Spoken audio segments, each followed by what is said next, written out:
안녕하세요. 상반기 성경 공부 5번째 시간, 이제 두 번째 영상에서 이어가도록 하겠습니다. 앞선 영상에서 우리가 두 가지 비유를 보았는데요. 열처녀의 비유와 또 달란트 비유 보았습니다. 이 비유들이 다 세상 마지막 날을 준비하는 그 방법에 대해서 예수님께서 제자들에게 가르쳐 주신 말씀이다, 비유였다 설명을 드렸는데, 또 세 번째 비유가 이제 31절부터 46절까지 나옵니다.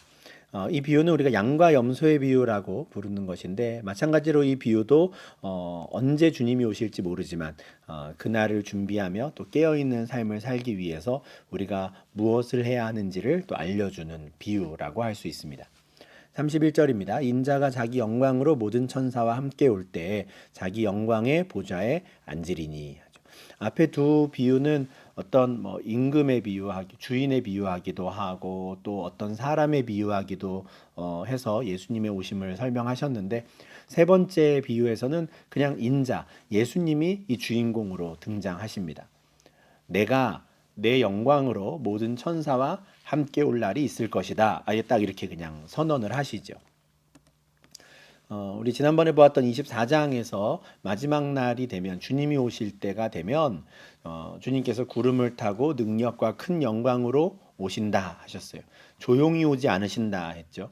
큰 나팔 소리와 함께 천사들을 보내서 내 백성들을 불러 모을 것이다 이러셨단 말이에요. 그러니 은밀한 중에 나타나지 않고 말 그대로 그냥 요란하게 누구나 알 수 있게 번개가 동쪽 끝에서 서쪽 끝까지 치는 것처럼 올 테니 기다려라 이러셨단 말이죠. 그것이 지금 이렇게 31절에선 표현이 되었습니다. 인자가 자기 영광으로 모든 천사와 함께 올 것이다. 근데 그렇게 오신 주님께서 영광의 보좌에 앉으신다는 거예요. 왕으로, 이 땅의 왕으로, 이 땅의 심판자로 오시는 것이죠. 그때 모든 사람들을 다 그 앞으로 불러 모으십니다.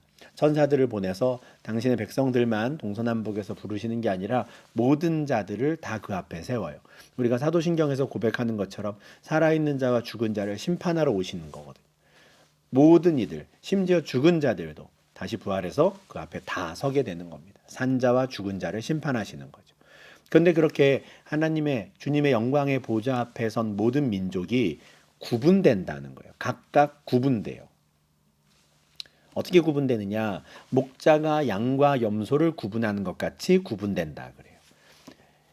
이 목자가 양과 염소를 칠 때 낮에는 그냥 같이 친다고 합니다. 구분하지 않고 양과 염소가 그냥 함께 그냥 목자를 따라다니며 풀을 뜯는 거예요. 그러다가 이제 저녁이 되면, 이제 잘 시간이 되면 목자는 양과 염소를 딱 구분한다 그래요. 같이 있던 애들인데 구분해요. 왜냐하면 양은 털이 많아서 좀 서늘한 데, 시원한 데서 자야 하고, 염소는 상대적으로 털이 없고 이래서 따뜻한 데서 자야 한다 그래요. 그래서 누가 누구를 어디에서 재울 것인가를 잘 구분해야 되기 때문에 낮에는 이들이 함께 어울려 있지만 저녁이 되면 딱 나뉘는 겁니다. 양과 염소가 구분되는 건데, 그런 식으로 모든 민족이 구분될 것이다. 이렇게 구분되는 사람들을 양과 염소에 비유하는 거예요. 양을 오른편에, 염소는 왼편에 둔다. 이렇게 그냥 구분이 되는 건데, 모든 민족이 딱 나뉜다 하는 거예요. 오른쪽과 왼쪽으로 나뉜다는 거예요. 그리고 오른쪽에 있는 자들에게 그 보좌에 앉은 인자, 임금이 이렇게 말하는 것이죠. 그때 마지막 날입니다. 임금이 그 오른편에 있는 자들에게 이르시되, 내 아버지께 복받을 자들이여 나와 창세로부터 너희를 위하여 예비된 나라를 상속받으라. 오른쪽에 있는 사람들, 이제 양에 해당되는 사람들에게 너희는 아버지께 복받을 자들이다 이렇게 말해요. 앞에 착하고 충성된 종 이렇게 표현된 사람들, 또 슬기 있는 자라고 표현된 그 사람들과 같은 맥락에 있는 사람들입니다. 아버지께 복받을 자. 아버지께서 그들을 위해 창세로부터 나라를 예비해 두셨다는 거고요. 그 나라를 상속받으라. 그 나라에 들어가거라 이런 뜻이죠. 그 땅을 차지하거라 하는 겁니다. 아버지께서 이들을 위해 창세로부터 예비하신 나라가 있어요. 에베소서 1장 4절 5절에 바울도 이런 말씀을 전했죠. 창세 전에 그리스도 안에서 우리를 택하사 우리로 사랑 안에서 그 앞에 거룩하고 흠이 없게 하시려고 그 기쁘신 뜻대로 우리를 예정하사 예수 그리스도로 말미암아 자기 아들들이 되게 하셨다. 하나님께서 당신의 백성들을 이미 창세 전에 계획하신 거예요.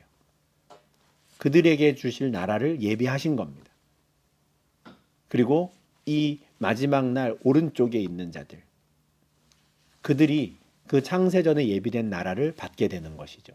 그 나라의 백성이 되는 겁니다.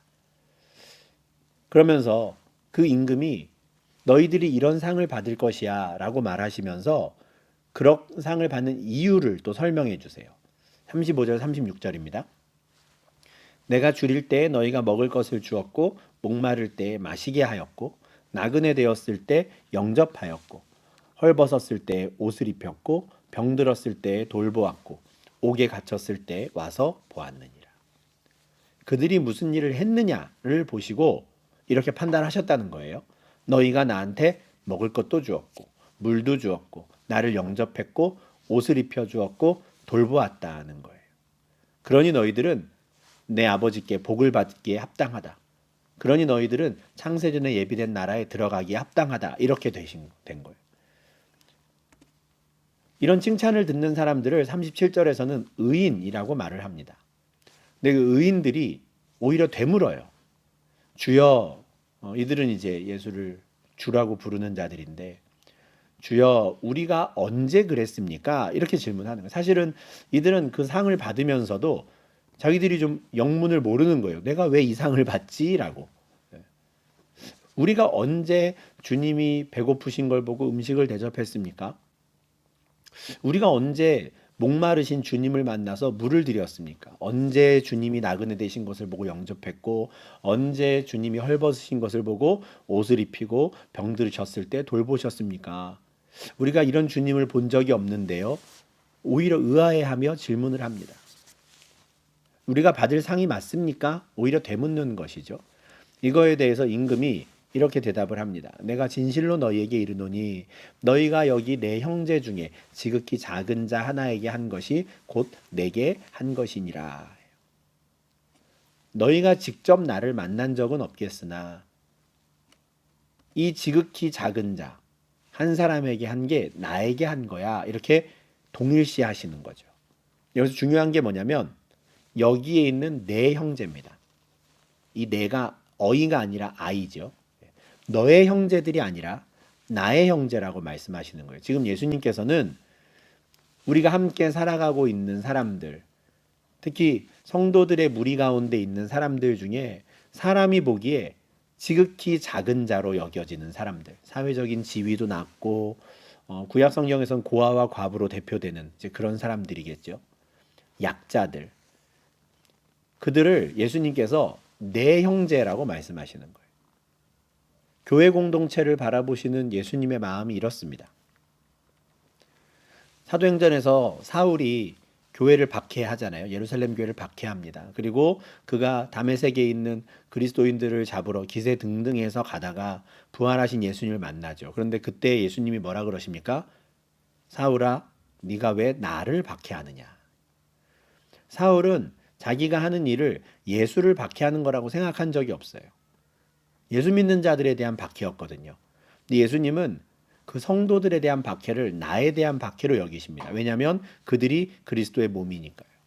마찬가지 맥락입니다.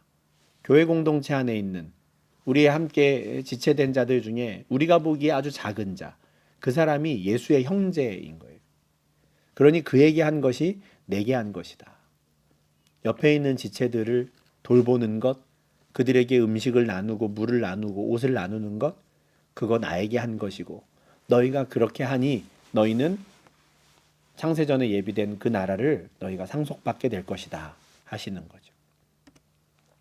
왼쪽에 있는 사람들은 어떻게 됩니까? 저주를 받아요. 오른쪽에 있는 사람들은 아버지의 복을 받을 자들이었는데 왼쪽에 있는 사람들은 저주를 받을 자들입니다. 저주를 받는 자들은 나를 떠나 마귀와 그 사자들을 위하여 예비된 영원한 불에 들어가라 이런 심판을 받아요. 이것도 역시 예비된 거예요. 그런데 이 예비는 원래는 마귀와 그 사자들, 타락한 천사들, 저 하늘에서 영적인 세계 가운데 하나님께 반기를 들었던 요한계시록 12장에 나오는 그 전쟁 끝에 땅으로 내쫓긴 타락한 천사들을 영원한 불에 넣기 위해서 예비된 것이었는데 왼쪽에 있는 사람들이 거기에 같이 들어가게 된다는 겁니다. 그들은 여호와 하나님 예수 그리스도를 따르지 않고 사탄을 따른 자들로 판정받은 거예요. 그들이 마귀와 사자들을 위해 예비된 영원한 불로 들어간다는 판정을 받게 된 이유가 뭘까요? 근거가 뭘까요? 이어지는 42절, 43절에서 이 예수님께서 그 이유를 말씀해 주시는데 이렇게 말씀하십니다. 내가 줄일 때에 너희가 먹을 것을 주지 아니하였고 목마를 때에 마시게 하지 아니하였고 나그네 되었을 때에 영접하지 아니하였고 헐벗었을 때에 옷 입히지 아니하였고 병들었을 때와 옥에 갇혔을 때에 돌보지 아니하였느니라. 앞서 오른쪽에서 서서 칭찬 들은 사람들은 그들이 한 일에 대해서 칭찬을 들었는데 이들은 하지 않은 일에 대해서 지금 책망을 받고 결국에는 마귀와 그 사자를 위해 예비된 영원한 불에 들어가게 된 거거든요. 참 이게 우리가 생각해 볼 지점이라고 생각합니다. 무엇을 하지 않았다라는 건요. 어떤 면에서는 우리가 생각할 때는 좀 소극적인 선이라고 생각할 수도 있어요.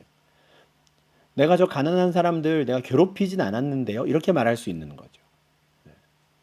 근데 지금 이 임금이 예수님이 하는 말씀은 뭡니까?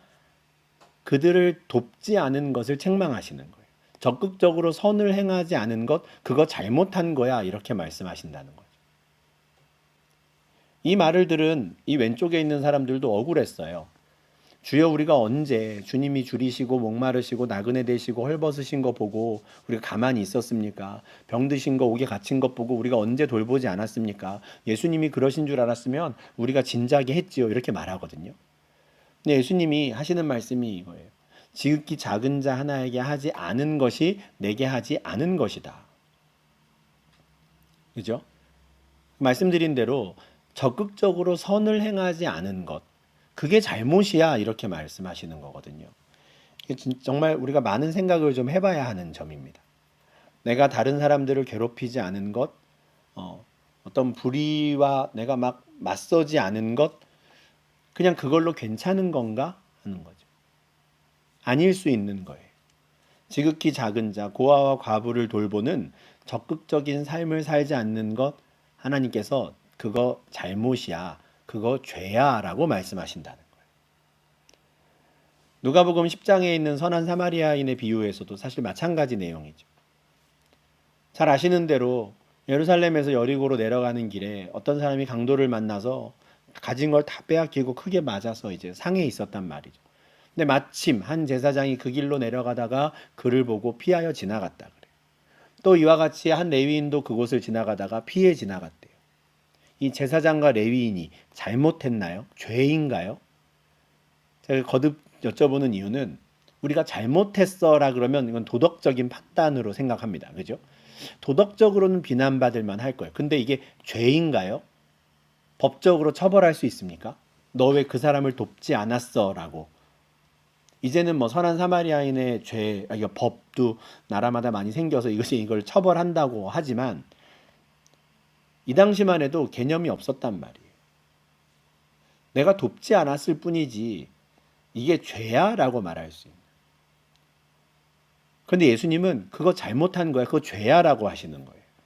어떤 사마리아 사람은 지나가다가 그를 보고 불쌍히 여겨 그를 도왔다. 그는 선을 행했고 제사장과 레위인은 악을 행한 자들이 되는 거죠. 그렇게 나뉜다는 겁니다. 마지막 날이 되면 무엇을 하지 않은 것 때문에 지극히 작은 자 하나를 돌보지 않은 것 때문에 영벌에 처해지는 일이 벌어집니다. 반면에 그 지극히 작은 자 하나를 돌본 자들, 그들은 영생에 들어가는 것이죠. 이것은 우리 앞에 보았던 달란트 비유와 연결시켜서 생각할 수도 있을 겁니다. 하나님께서 우리에게 주신 것, 그걸 다 달란트라고 표현할 수 있겠죠. 시간도 될 거고 재물이 될 수도 있고 정말 어떤 선천적인 타고난 능력들이 될 수도 있을 겁니다. 근데 그거를 잘 활용하며 사는 것, 그게 하나님 보시기에 합당한 깨어있는 삶이다 했는데 누구를 위해, 어떤 대상을 위해 그걸 쓰느냐를 이 세 번째 비유에서 알 수 있는 거죠. 지극히 작은 자들, 사회적인 약자들을 위해 그 일들을 해야 하는 겁니다. 그들을 위해 쓰지 않는 것, 그것은 한 달란트 받은 사람이 그 받은 것을 땅에 묻어둔 것과 같은 거예요. 뭐 그 사람이 손해를 보거나 뭐 나쁜 짓을 한 건 아니에요. 그죠? 그런데 우리가 볼 땐 그렇지만 주님이 보실 때에는 그게 나쁜 일이 되는 거죠. 그렇게 하면 안 되는 거. 그걸 적극적으로 써야 하는 거고 그 결과는 너무 다른 겁니다. 누군가는 영벌에 누군가는 영생에 들어가는 것이죠. 양은 오른편에 염소는 왼편에 두는 것처럼 완전히 구분되는 것. 이런 구분, 이게 마지막 날에 있을 중요한 사건입니다. 그 구분될 때 우리가 오른쪽에 설 수 있도록 깨어 있어야 하는 것이죠. 준비해야 하는 것이죠. 이와 같은 구분에 대해서는 예수님께서 24장 40절 41절에서도 이미 말씀하셨었어요. 두 사람이 밭에 있을 때 한 사람은 데려가고 한 사람은 버려둠을 당할 것이다. 두 여자가 같이 맷돌질을 하다가 한 사람은 데려가고 한 사람은 버려둠을 당할 것이다. 요 구절 우리 지난 시간에 말씀드릴 때에도 설명해 드렸지만 여기서의 포인트는 버려둠을 당하는 게 아니에요. 그죠? 원래 우리는 다 버려둠을 당한 자들이었단 말이에요. 원래 우리의 초기 값이. 근데 그 가운데 건진받는 자들이 있는 거예요. 이게 이제 마지막 날에 있을 일이라는 건데, 근데 관건은 뭡니까? 중요한 점은 원래는 함께 있었던 사람들이라는 거예요. 섞여 있었어요. 구분이 안 됐었어요. 처음에는. 원래는 다 같이 그냥 밭에서 일하고 다 같이 맷돌질을 하고 있으니까. 그런데 마지막 날이 되면 완전히 구분된다는 겁니다. 데려가는 사람과 그대로 두는 사람. 13장 30절에 있었던 그 곡식과 가라지의 비유도 같은 내용이었죠. 곡식과 가라지가 그냥 같은 밭에서 같이 자라는 거예요. 둘 다 추수 때까지 함께 자라게 두라. 평상시에는 양과 염소가 같이 섞여서 풀을 뜯어 먹는 거예요. 그런데 저녁 때가 되면 양과 염소가 나뉘듯이 주님이 오시면 마지막 날에는 이게 나뉘는 겁니다. 가라지는 먼저 거두어 불사르게 단으로 묶고 곡식은 모아 내 곡간에 넣으리라. 완전히 나뉘는 구분. 그러면 그 구분되는 기준이 무엇인가? 지극히 작은 자 하나를 돌보았느냐, 돌보지 않았느냐. 적극적으로 선을 행했느냐, 하지 않았느냐를 가지고 구분하시겠다는 겁니다. 그러니 잘 준비해라 하시는 거죠. 세 번의 비유, 세 가지 비유를 통해서 우리는 깨어있는 삶이란 무엇인지, 잘 준비한다는 게 무엇인지를 배웁니다. 기름을 준비하는 거고요. 착하고 충성된 종이 위해서 되기 위해서 우리에게 맡기신 적은 일에 충성하는 것이고, 줄인 자, 목마른 자, 나그네 된 자, 헐벗은 자, 병든 자, 옥에 갇힌 자들을 돌보고 그들에게 먹을 것을 주고 그들에게 옷을 입히는 삶. 이것이 깨어있는 삶이고 이것이 마지막 날을 준비하는 삶이에요. 근데 이런 비유의 말씀들을 이렇게 가만히 보면서 좀 불편하신 분이 계실지도 모르겠습니다. 우리가 믿음으로 의롭게 되는데 혹시 기름이 믿음이 아닐까? 혹시 이런 삶이 그냥 뭐 다른 뭐 어떻게 설명할 수 있는 방법이 없을까? 이게 꼭 행위에 대한 내용일까? 우리가 어떻게든 믿음으로 의롭게 된다라고 하는 그 교리에 맞추려고 하다 보면 좀 엉뚱한 해석을 하게 되는 경우들이 있습니다. 다 믿음으로 그냥 해석하려는 마음만 있으면 되는 것처럼. 근데 그게 아니에요. 예수님의 말씀이에요. 로마서 3장 27절 28절에 이런 말씀이 있죠. 자랑할 데가 어디냐 있을 수가 없느니라. 무슨 법으로냐 행위로냐 아니라 오직 믿음의 법으로니라. 그러므로 사람이 의롭다 하심을 얻는 것은 율법의 행위에 있지 않고 믿음으로 되는 줄 우리가 인정하노라. 아멘입니다. 저도 이 말씀을 믿습니다. 우리가 의롭게 되는 건 믿음으로 되는 거예요. 율법의 행위로 있지 않아요. 그래서 우리는 자랑할 수가 없어요. 설령 영원한 나라를 상속받는 그 복을 누리더라도 그 오른쪽에 있던 사람들과 똑같이 질문할 수밖에 없어요. 우리가 언제 그랬습니까? 우리가 이걸 받아도 되겠습니까? 그렇게 말할 수밖에 없어요. 자랑할 게 어디 있겠습니까? 근데 왜 예수님께서는 기름을 준비하라 하시고 달란트를 쓰라 하시고 돌보라 하실까요? 왜 행위에 대한 말씀을 하실까요? 예수님의 말씀을 듣는 사람과 지금 바울이 로마서를 통해서 복음을 전하는 이 내용을 듣는 사람이 다른 사람들이기 때문에 그래요. 바울이 말하는 그 믿음은 우리를 의롭게 하는 믿음이에요. 그러면 의롭게 된 사람은 마음대로 살아도 됩니까? 절대 그렇지 않습니다. 우리가 늘 이신칭이 그러면 바울의 복음을 떠올리잖아요. 오직 믿음으로 오직 믿음으로 아멘입니다. 그런데 그 바울이 같은 로마서에서 12장 1절에서는 뭐라 그럽니까? 그러므로 우리가 믿음으로 의롭게 되었다. 그러므로 우리가 할 일은 우리 몸을 하나님이 기뻐하시는 거룩한 산 제물로 드리는 것이다. 이렇게 말하죠. 앞서 야고보서 2장에서 야고보 사도가 행함 없는 믿음은 헛것이다 라고 했다 그랬는데 같은 말이에요. 바울도 행함 없는 믿음은 헛것이라고 생각합니다. 말로만 믿음이 있다 하는 거 가짜라는 거 알아요. 믿음이 있는 자, 믿음으로 의롭게 된 자가 마땅히 할 일은 그 몸을 하나님이 기뻐하시는 거룩한 산 제물로 드리는 거예요. 우리의 삶에 대한 이야기죠. 우리의 행동에 대한 이야기입니다. 오히려 바울은 이전에 우리는 하나님을 기쁘시게 하는 삶을 살 수 없었다고 말하는 거예요. 그런데 이제는 믿음으로 의롭게 되어서 이제 비로소 우리의 마음이 새롭게 변화가 되었어요.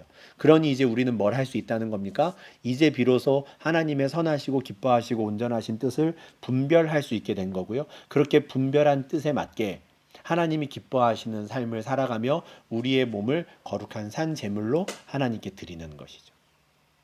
우리의 그 행함을 통해 우리의 믿음이 진짜라는 걸 나타내는 겁니다. 행함 없는 믿음은 헛것이에요. 아무짝에도 쓸모없는 겁니다. 예수님께서 복음서에서 믿음에 대해서 이야기를 거의 하지 않으시는 이유가 있어요. 24장, 25장 어디를 보아도 믿음에 대한 이야기를 하지 않으시는 이유가 있습니다. 지금 이 말씀은 제자들에게 하시는 말씀이거든요. 24장 3절에서 제자들이 예수님께 질문을 던졌잖아요. 예수님, 마지막 때가 언제입니까? 징조가 무엇입니까? 예수님의 이 말씀은 제자들을 대상으로 해요. 이게 왜 중요하냐면 제자들은 이미 믿음이 있다고 하는 사람들이거든요. 그렇잖아요. 나 예수님 믿습니다. 나 예수님의 제자입니다라고 말하는 사람들한테 다시 너 믿음을 가져야 돼 말할 필요가 없는 거예요. 왜 그렇게 하시겠습니까? 제자들은 어떤 삶을 사는 게 내 진짜 제자인지를 가르쳐 주셔야죠.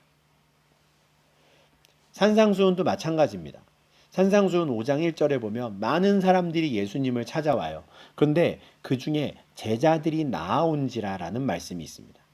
예수님께서 5장, 6장, 7장에서 산상수훈에서 하시는 말씀은 그 제일 앞자리에 나는 예수의 제자입니다 라고 손들고 나온 사람들, 그 사람들에게 하시는 말씀이에요. 너희들이 내 제자라고 하는구나. 너희들 다 나를 주여 주여 부르는구나. 그러나 주여 주여 한다고 해서 다 하나님 나라에 들어가는 거 아니야. 너희들이 회개에 합당한 열매를 맺는 사람인지 아닌지 열매로 알 거야 라고 말씀을 하시는 거예요. 자칭 다 제자라고 하는데 뭐하러 믿음을 이야기하시겠어요? 예수님께서 복음서에서 믿음을 이야기하는 사람들은 아직 제자가 아닌 사람들이에요. 여전히 무리 가운데 있는 사람들, 그 가운데 제자가 되겠다고 나오는 자들이 있다면 내 믿음이 너를 구원하였다. 믿음에 대해서 이야기하시죠. 그 다음에 어떻게 하십니까? 나를 따르라. 정말 너가 나의 제자가 되고 싶다면 나를 따르라. 내 말을 듣고 행하라. 그래서 오늘 본문에서도 세 가지 비유를 통해 계속 예수님께서는 행함에 대해서 이야기하시는 거예요. 등불은 믿음입니다. 다 믿음이 있다 해요. 다 등불 준비했다 해요. 그런데 정말 지혜 있는 자는 기름을 준비하는 거예요. 믿음과 함께 행함의 열매가 있어야 하는 것이죠. 그걸 보고 너의 믿음이 진짜구나라고 판단해 주시는 겁니다. 달란트를 주께 받은 것이라고 믿고 달란트를 최선을 다해서 사용하는 삶이 있어야 너의 믿음이 진짜구나. 나에게 주신 것을 나와 내 가족만을 위해 쓰지 않고 가난한 자들, 사회적인 약자들과 함께 나누는 삶을 사는 걸 보시면 아, 너 정말 나를 믿는구나 인정해 주신다는 거예요. 마지막 날에 오셔서 그렇게 구분하시고 상을 주시는 거죠. 근데 그날 열매를 제대로 준비하지 못한 자가 있다면, 그냥 말로만 주여 주여 하다가 끝났다면 그 사람은 생각하지 않은 날 알지 못하는 시간에 나타난 그 주인에게 벌을 받게 될 건데, 그 벌이 어떤 벌이냐면 외식하는 자가 받는 벌입니다. 위선자가 받는 벌이에요. 겉과 속이 다른 사람, 너 나 예수 나 믿는다 그래 놓고 왜 그랬어? 너 위선자구나. 이렇게 말씀하신다는 거죠. 제자들에게 하시는 말씀이기 때문에 그게 진실한 말인가, 너의 고백이 진실한가를 확인하신다라는 거예요. 정말 중요한 말씀입니다. 우리가 마지막 날을 준비한다는 건 회개에 합당한 열매를 맺는 삶을 사는 거예요. 일반 사회 시민으로서 또 성도로서 나의 직업을 정직하게 잘 감당하며 나에게 주신 달란트를 가지고 사람들과 함께 나누어 쓰며 그렇게 회개에 합당한 열매를 맺고 기름을 준비하는 삶, 이것이 깨어있는 삶입니다. 주님이 언제 오시든지 우리가 그런 삶을 살고 있다면 아멘, 주 예수여 어서 오십시오. 우리가 그렇게 맞이할 수 있는 것이죠. 우리가 위선자가 되지 않으면 좋겠어요. 말로만 주여 주여 하는 자가 되지 않고 정말 우리가 마음의 변화를 받은 사람답게 하나님의 기쁘시고 선하시고 온전하신 뜻이 무엇인지 잘 분별해서 우리 몸을 하나님이 기뻐하시는 산 제물로 드리는 삶을 살 수 있으면 좋겠습니다. 그렇다면 주님이 언제 오시든지 괜찮아요. 상관없죠. 주님이 언제 오실지 몰라도 괜찮습니다. 우리가 그렇게 잘 준비하고 있으면 아무 상관없는 것이죠. 이렇게 해서 우리 25장의 이제 세 가지 비유를 보았습니다. 이제 다음 주부터 26장, 27장, 28장 볼 텐데 예수님께서 이제 고난 당하시고 죽으시고 부활하시는 어쩌면 예수님의 사역의 하이라이트라고 할 수 있는 내용을 이제 26장부터 볼 텐데 이 내용은 이제 다음 주 이 시간에 영상을 통해서 계속 좀 살펴보도록 하겠습니다. 오늘도 오랜 시간 수고 많으셨습니다. 감사합니다.